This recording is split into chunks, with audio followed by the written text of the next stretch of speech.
ধারাবাহিকের নতুন পর্বতে দেখতে পাওয়া যায় চ্যাটার্জি বাড়ির সবাই আজ ভীষণ দুশ্চিন্তায় রয়েছে।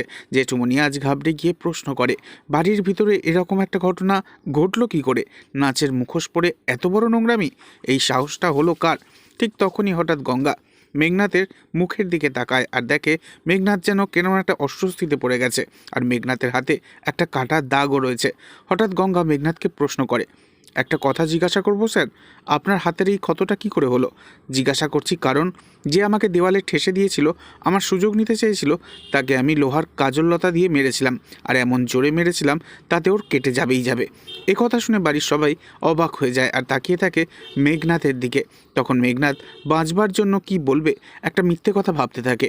তবে এর আগে আমরা ধারাবাহিক ফুলকিতে দেখেছি রুদ্র অনেক রকম চালাকি করে গিয়েছে, আর ধরা পড়ার ঠিক আগের মুহূর্তে নানা রকম ছলচাতুরি করে পালিয়েও গেছে। তাই খুব শীঘ্রই এবার মেঘনাথের সমস্ত চালাকি হাতে নাতে ধরে ফেলবে গঙ্গা আর অফিসার অর্জুন। তো বন্ধুরা, আপনারা কারা কারা চাইছেন মেঘনাথকে নিজের হাতে শাস্তি দিক অফিসার অর্জুন চ্যাটার্জি নিজেই? এক্ষুনি কমেন্ট করে জানিয়ে দিন। আর নেক্সট আপডেটের জন্য সাবস্ক্রাইব করতে ভুলবেন না যেন। ধন্যবাদ।